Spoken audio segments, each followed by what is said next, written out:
the two products that I got from the MAC Cinderella collection. Let me tell you, I do not own a lot of MAC products because MAC is so hyped up on YouTube and everybody seems to own a bunch of MAC, so I figure, you know, what's the point of getting MAC products because everybody knows that MAC's awesome. So it's like, you know, if everybody knows it's awesome, then there's no point in me reviewing it. Does that make sense? I don't know. The same reason why I don't get the ColourPop cosmetics, because everybody says that they're awesome, so there's no controversy. So what do I need to review it for?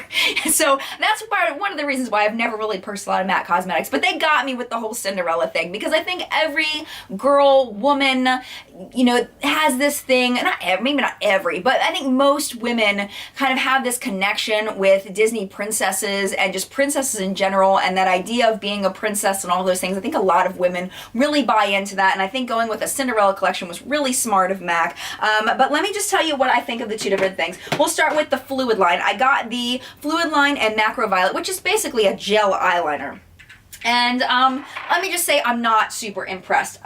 This one supposedly is a re-promote. I don't think that this is brand new. I'm pretty sure that it's been released before. They're also saying that it is new in a new collection that they have out right now. But I don't think that it's new from what I've heard from people. Either way, I'm still not that impressed with the product. Let me just kind of do a little swatch for you. I'm going to put it on this little, it's just a little baby It Cosmetics eyeliner brush.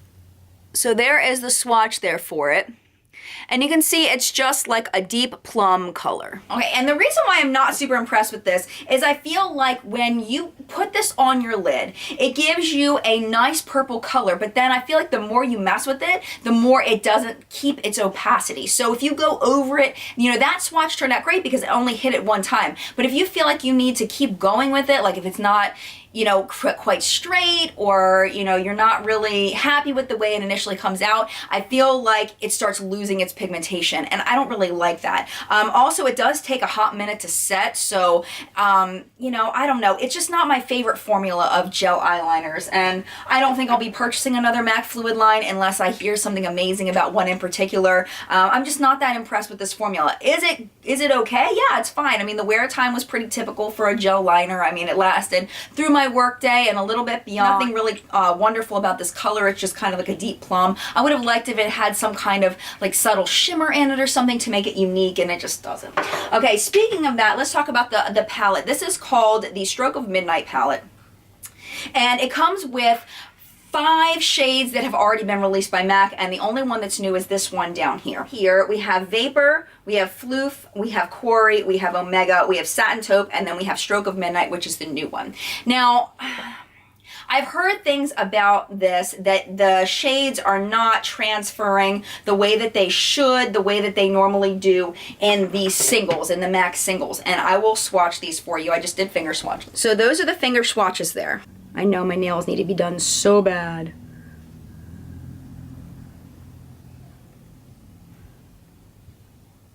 Okay, so there's that. And then let me get the last two. And these are not gentle finger swatches, like I'm like going into these. This one is Vapour. This is Phloof, Omega, Quarry, Satin Taupe, and Stroke of Midnight. So there's the colors. I mean, and I don't know. I'm just not super impressed. I'm not super impressed. There's a couple of them that I really like. Let me zoom back out and I'll talk to you about the ones that I really like. Okay, so my big gripes about this, if you didn't get this, I don't want you to cry, because I don't think it's something that you can't live without. I mean, I don't feel like you missed out on something, especially if you are my skin tone or darker. The color combination here, you can tell, is meant for someone of Cinderella's skin tone. And there isn't anything deeper than Satin Taupe. So this is a really nice crease color for me, but well, other than the Stroke of Midnight, but I feel like there needed to be some middle ground between these two as far as a deeper brown shade. I feel like they could have done without one of these matte shades and done one that was a bit deeper. So move Satin Taupe up, keep this one, throw out, what is this one? Vapour, Phloof, Omega. So throw out Omega, put in a deeper brown, and then keep Satin Taupe, keep this one, and I just feel like it would have been a better palette overall. The only shades in here that I am super impressed with right now are Phloof and satin taupe, which I was hoping that I would love satin taupe as much as I thought I would, and I do love it. So these two right here. The rest I feel like you could get in many, many other eyeshadow palettes. I don't think that they're amazing. I mean, even Stroke of Midnight, I don't think it's amazing. I feel like it's just,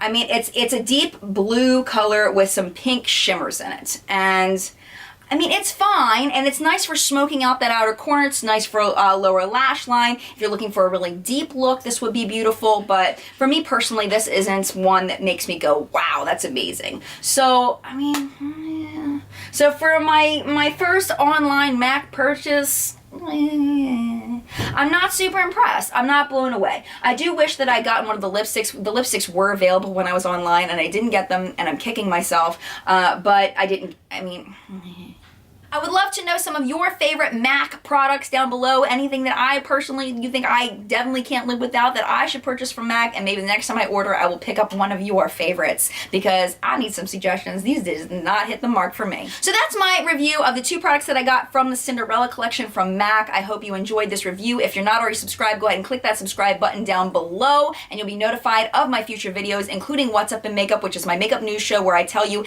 everything that's new in makeup for the week, all the new releases at Sephora and Ulta and the drugstore, the whole rundown every week on what's new in makeup. So make sure you subscribe so you don't miss that. 9:30 a.m. every Sunday. Thank you so much for watching. Mad love, and I'll see you in the next video.